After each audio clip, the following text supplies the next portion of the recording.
देखिए हर खबर यहीं पर। सब्सक्राइब कीजिए TV9 भारतवर्ष। राघवन साहब, कोझिकोड के इस रनवे के बारे में ये बताया जाता है कि यहाँ ये प्रॉब्लम्स परसिस्ट करती रही हैं। कई बार हादसे की स्थितियां यहाँ बनी हैं। उसके बावजूद क्या इस टेबल टॉप रनवे के संदर्भ में जो जरूरी कंसर्न थे उनको एड्रेस किया गया था क्या सर? देखिए दिनेश, आपने बिल्कुल सही कहा और जिस तरीके से आपने पूरी जानकारी डिटेल में दी, मैं आपको बता दूं कि ये एयरपोर्ट जो कि एक डाइनिंग टेबल आप समझ सकते हैं, एक डाइनिंग टेबल, इसको टेबल टॉप एयरपोर्ट क्यों बोलते हैं? क्योंकि एक डाइनिंग टेबल की तरह ये एयरपोर्ट है।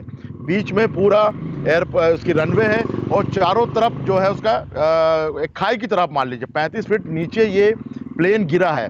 और सबसे बड़ी बात मैं ये बता दूं कि विंग कमांडर दीपक साठे जी के बारे में आप जिस तरीके से बता रहे थे, और कैप्टन अखिलेश जो दो पायलट थे, इनके दिमाग की वजह से एक बहुत बड़ा हादसा टला है। नहीं तो आपको याद होगा मैंगलोर में करीबन 10 साल पहले एक बहुत बड़ी घटना हुई थी। 156 यात्री, ठीक ऐसी, क्योंकि मैंगलोर का एयरपोर्ट भी टेबल टॉप एयरपोर्ट है, वहां पे ऐसे ही घटना, बिल्कुल सेम ऐसी घटना हुई थी और केवल 5 यात्री बचे थे और 156 यात्री मारे गए थे।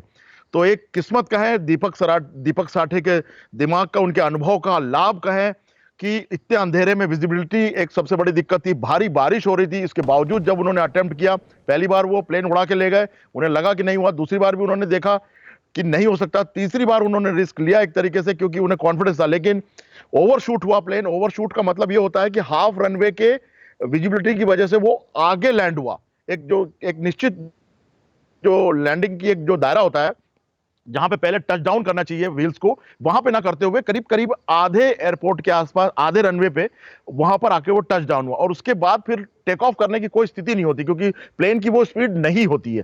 तो इस तरीके से, लेकिन सबसे अच्छी बात जो निकली दीपक साठे जी की तरफ से वो ये कि उन्होंने इंजन तमाम सब चीजें बंद कर दी, और जिसकी वजह से, नहीं तो आपको मालूम होगा प्लेन में ब्लास्ट हो सकता है। सबसे बड़ी जो आशंका होती है ब्लास्ट। ये वाकई जो आप कह रहे हैं राघवन साहब, इसमें ये तो दिखाई देता है कि दीपक साठे साहब का जो समृद्ध अनुभव था उसका पूरा इस्तेमाल किया उन्होंने, और इसी वजह से ये जो बहुत बड़ा हादसा हो सकता था, हादसा तो वो नहीं टाल पाए, लेकिन इसकी मैग्नेनिमिटी जो हो सकती थी वो उससे कम उन्होंने उसको कर दिया, और ये निश्चित रूप से उनकी एक बड़ी उपलब्धि है।